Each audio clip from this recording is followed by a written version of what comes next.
Di depan White House Residence, mobil itu berhenti. Ayas turun dan langsung memasuki apartemen yang ada di depannya. Sementara Imam Hasan dan Aminat memasuki The White House Residence. Ayas menaiki tangga dengan hati bahagia. Ia merasa menemukan satu sumber penelitian yang bagus. Ia bisa banyak bertanya pada Imam Hasan banyak hal. Dan pasti beliau akan bisa menunjukkan orang-orang Muslim Rusia yang bisa ditanya untuk mengumpulkan datanya. Ayah sudah sampai di depan pintu apartemennya. Ia melihat jam tangannya. Pukul setengah 9. Elena dan Linor mungkin sudah pulang. Jika mereka sudah pulang, ia berharap Elena tidak lagi memakai pakaian yang membuka aurat di ruang tamu. Dan Linor, semoga tidak seperti Elena. Ayas membuka pintu dan terkejut bukan kepalang. Ayas menyaksikan adegan yang tidak boleh disaksikan oleh siapapun. Ayas langsung memalingkan mukanya dan beristighfar sejadi-jadinya. Di atas sofa, Linor bergumul dengan seorang laki bule dan melakukan hal yang diharamkan oleh semua agama. Tubuh Ayas langsung kaku. Ia tidak tahu harus berbuat apa. "Hei kawan, kenapa berdiri saja di situ? Kemarilah." Lelaki bule itu menyapanya dengan terang-terangan, mengajaknya berbuat dosa besar yang tidak pernah dibayangkannya sama sekali. "Bertakwalah kepada Allah selama di Moskow ini, saudaraku. Berhati-hatilah, ujian imannya di sini tidak ringan." Suara Imam Hasan langsung berdengung di telinganya dan menyebarkan kekuatan iman ke seluruh syaraf-syarafnya. Ayas membaca istiazah dan meludah ke kiri 3 kali. Lalu melewati ruang tengah dengan cepat dan masuk ke kamarnya tanpa menoleh sedikit pun ke arah dua setan yang terkutuk itu. Ayas membanting pintu kamarnya dengan keras. Ia mendengar sumpah serapah lelaki bule itu. Dan sebentar kemudian, ia masih mendengar suara kemaksiatan dari ruang tamu itu. Ayas langsung menyalakan laptopnya dan membunyikan muratal sekeras-kerasnya sampai ia merasa aman. Ia tidak pernah membayangkan akan menyaksikan adegan kemaksiatan yang begitu keji itu. Baru saja ia bertemu dengan orang saleh, yaitu Imam Hasan, dan mendapat banyak masukan dan nasihat yang indah. Ia langsung berhadapan dengan sepasang setan berwajah manusia yang melakukan perbuatan keji.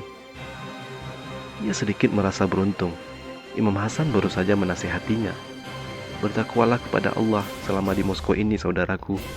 Berhati-hatilah, ujian imannya di sini sangat tidak ringan." Nasihat Imam Hasan itu sangat membantunya. Imam Hasan seolah mengerti kalau dia menghadapi ujian iman yang sangat dahsyat di Moskow. Ayas mengambil air wudhu lalu salat. Ia teringat sabda Rasulullah SAW, "Dan ikutilah perbuatan dosa dengan amal kebaikan, maka amal kebaikan itu akan menghapusnya." Ia merasa bahwa melihat adegan tidak senonoh itu, meskipun tidak ia sengaja, adalah merupakan sebuah dosa. Ia bahkan merasa dosa itu sangat besar. Ia sangat takut seolah ada gunung yang runtuh akan menimpanya. Ia ingin menghapus dosa itu dengan rukuk dan sujud kepada Allah Subhanahu wa Ta'ala. Dalam sujud berulang kali ia memohon ampun kepada Allah. Berulang kali ia ucapkan doa Nabi Yunus ketika berada di dalam perut ikan. "Tiada Tuhan selain Engkau, Maha Suci Engkau ya Allah. Sungguh aku termasuk orang-orang yang zalim." Ayas menangis memohon kepada Allah agar tidak diuji dengan ujian yang ia tidak mampu melewatinya dengan selamat. Ia minta dilindungi oleh Allah, diteguhkan hatinya untuk tetap lurus memegang ajaran Islam yang mulia. Ayas masih tersungkur dalam sujudnya. Muratal di laptopnya tetap menyala. Tiba-tiba pintu kamar digedor dengan sangat kerasnya. Ayas agak kaget. Ia lanjutkan sholatnya. Pintu kamarnya kembali digedor-gedor. Selesai salam, Ayas bangkit dengan kemarahan yang langsung menyala. Siapa yang tidak memiliki sopan santun itu? Mau apa dia menggedor-gedor pintu kamarnya seperti orang gila? Ayas membuka pintu kamarnya. Dan di hadapannya, seorang lelaki bule muda berdiri tegap memelototinya. Di belakangnya berdiri Linor yang berpakaian seadanya dengan mimik wajah yang sangat buruk. Bule itu hanya mengenakan celana panjangnya. Telunjuk kanan bule itu langsung menuding ke arah Ayas dan berkata kepada Ayas dengan nada yang sangat menghardik, "Hei brengsek, suara dari laptopmu itu mengganggu kami. Kau mau aku pecahkan laptopmu itu?" Mendengar kata-kata yang sangat memusuhi dan mengintimidasi itu, kemarahan Ayas semakin bertambah. Keberaniannya naik berlipat-lipat. Spontan Ayas menjawab, "Hei setan busuk, jaga mulutmu.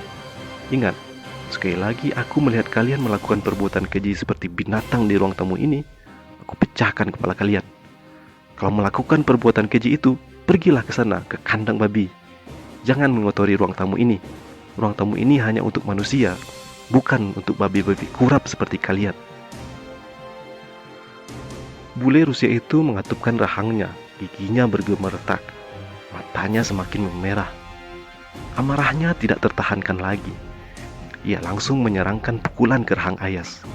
Ia ingin menghajar Ayas sejadi-jadinya. Tapi ia terlalu menganggap enteng Ayas. Pemuda Indonesia yang pernah belajar karate selama 6 tahun sejak dari SMP itu dengan mudah mengelak. Bahkan langsung menyerangkan pukulan ke ulu hati bule itu. Bule itu terhuyung ke belakang. Ayas maju 1 langkah. Pandangannya berputar menyapu seluruh ruangan dengan cepat. Pertarungan tak terelakkan. Ia langsung mempelajari medan perang. Sebab ia harus menang. Kebenaran harus ditegakkan dan kekejian harus disingkirkan. Lelaki bule itu mengumpat dan langsung mengambil kuda-kuda. Ayas langsung tahu kemampuan apa yang dimiliki lawannya. Itu adalah judo. Ayas berdiri tenang. Matanya menatap laki-laki bule itu dengan tajam. Ayas memberi isyarat kepada lelaki bule itu agar menyerangnya kalau berani. Bule itu bergerak cepat melancarkan tendangan lurus ke dada Ayas dengan kaki kanan. Gerakan Ayas lebih cepat. Dengan refleks ia menghindar ke samping kanan. Tendangan bule itu mengenai angin kosong. Belum sampai kaki kanan bule itu menginjak lantai, Ayas sudah menendang selangkangan bule itu dengan tumit kaki kanannya sekeras-kerasnya. Tendangan itu mengenai sasarannya dan terdengarlah bunyi yang sangat keras. Linor yang menyaksikan hal itu menjerit dan menggemetar. Bule itu mengaduh hendak roboh. Saat kedua lutut bule itu hendak menyentuh lantai, Ayas mengirimkan tendangan berikutnya dengan tepat mengenai rahang bule itu. Seketika terdengarlah bunyi. Darah mengalir dari mulut bule itu. Tubuhnya tak ayal terpelanting dan kepalanya terbanting ke lantai. Ayas masih diamuk amarah. Ia masih hendak melumat bule itu. Ketika ia hendak mengayunkan tendangan lagi ke arah kepala bule itu, Linor menjerit, "Tolong hentikan!" Ayas mengurungkan tendangannya. Ia lalu melangkah mundur dan berdiri tegap. Linor menghambur ke arah bule yang terkapar di lantai itu dan berkata, "Oh Sergei, kau terluka. Sudahlah kita." "Aku tidak apa-apa Linor. Minggirlah kau. Berdarah seperti ini biasa bagi laki-laki. Ini baru saja 1 jurus. Aku kurang waspada saja.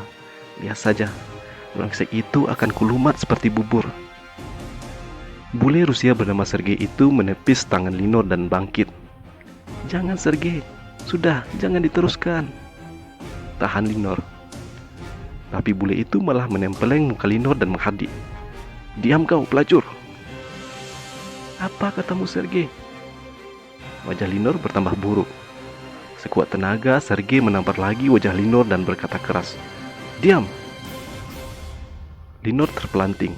Ayas diam di tempatnya. Ia kini menyaksikan 2 setan sedang bertengkar. Linor tidak terima begitu saja diperlakukan seperti itu oleh Sergei. Ia mengambil botol vodka dan melemparkannya ke arah Sergei yang telah menghadapkan wajahnya kepada Ayas. Sergei tidak menduga sama sekali akan diserang Linor. Lemparan botol itu tepat mengenai pelipis kanannya. Botol itu pecah. Pelipis kanannya muncrat darah. Sergei balik mengejar Linor.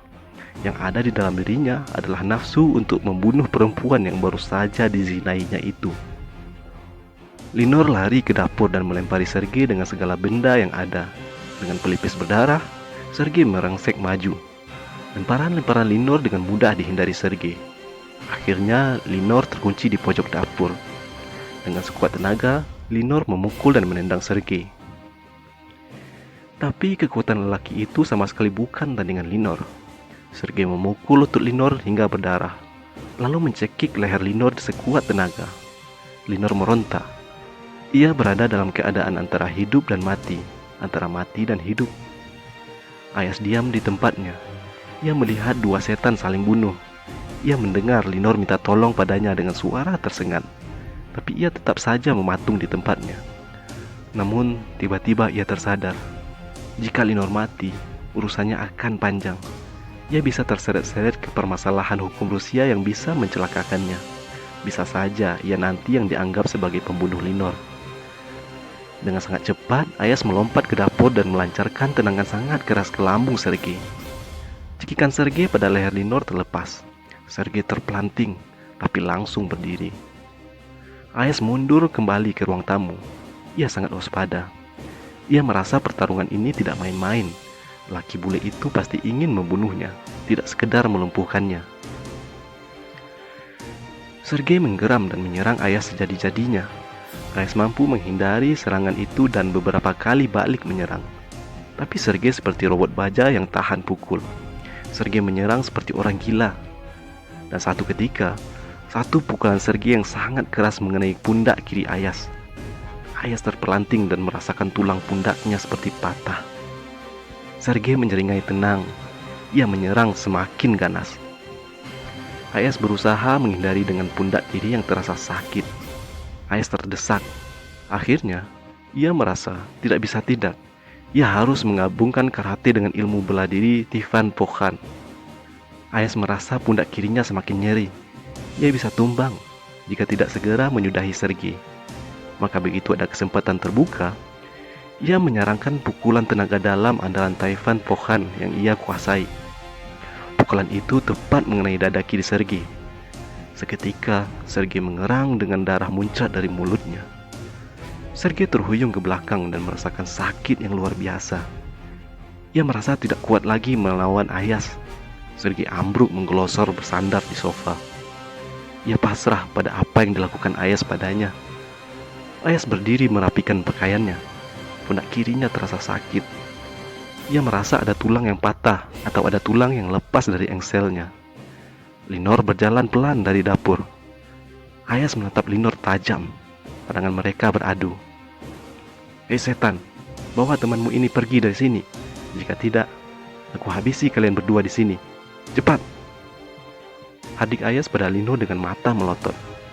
Linor tidak terima direndahkan oleh Ayas yang selama ini ia sebut Muslim brengsek. Tapi Linor tidak berdaya apa-apa kecuali menuruti perintah Ayas. Linor mendekati Sergei. Ia mengambil baju Sergei, memakaikan baju dinginnya. Lalu ia merapikan dirinya sendiri. Setelah itu ia memapa Sergei meninggalkan apartemen.